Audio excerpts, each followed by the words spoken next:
भागवत में लिखा है कि भगवान कृष्ण के जो वंशज थे, बच्चे थे, उन्होंने एक संत का अपमान किया था।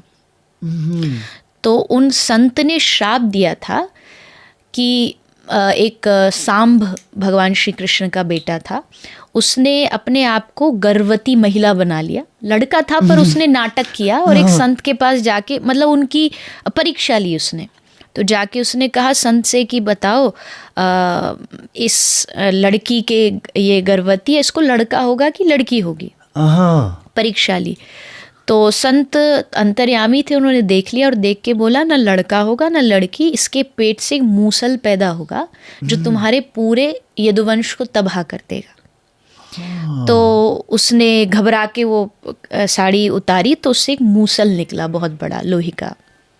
अब वो लाए उसको, उग्रसेन उस समय राजा थे, कृष्ण के नाना, उनको कहा कि अब क्या करें।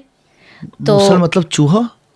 नहीं, मूसल एक जो बड़ा एक लोहे का होता है जिससे कूटते हैं ना, वो बड़ा सा होता है, कोई भी धान अनाज उससे कूटा जाता है, उससे।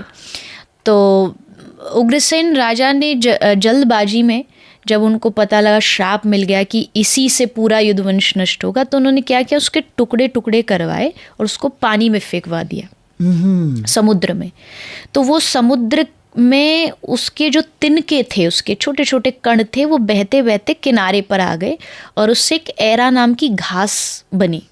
और वो घास ऐसी थी, उसकी जो धार थी वो तलवार के बराबर थी। तो ये सारे कण तो यहाँ आ गए और उसका एक छोटा सा मूसल का छोटा सा कण था, उसको एक मछली ने खा लिया। उस मछली को जब कोई ले गया बाजार में, उसको काटा, तो उसके पेट से वो चमकता चमकीला सा वही पत्थर निकला, जिसको उस व्याध ने अपने बाण की नोक पर लगा लिया था, जो श्री कृष्ण के चरण में जाके लगा था। तो अब संत का श्राप था कि इसी से नष्ट होगा पूरा यदुवंश का। तो इसलिए क्या हुआ, यदुवंशी जो बालक थे उन्होंने कुछों ने नशा वशा किया और आपस में लड़ने लगे। तो युद्ध करते करते उन्होंने वही घास उखाड़ी और उसी से आपस में मारने लगे। तो उससे यदुवंश का नाश हुआ और श्री कृष्ण के चरणों में भी वही पत्थर जो छोटा कण था वो जाके लगा और फिर उसके बाद श्री कृष्ण चले गए धाम। तो इसका जो रीज़न है कि भाई यही क्यों चुना, उसका कारण था वो श्राप। वो श्राप था संत का कि तुम्हारा नाश इसी से होगा, इसलिए ये सब लीला हुई।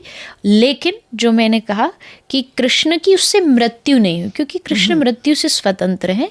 उन्होंने उस संत की बात भी रखी, भाई श्राप लगा है तो बाण आके मेरे चरणों में लगा।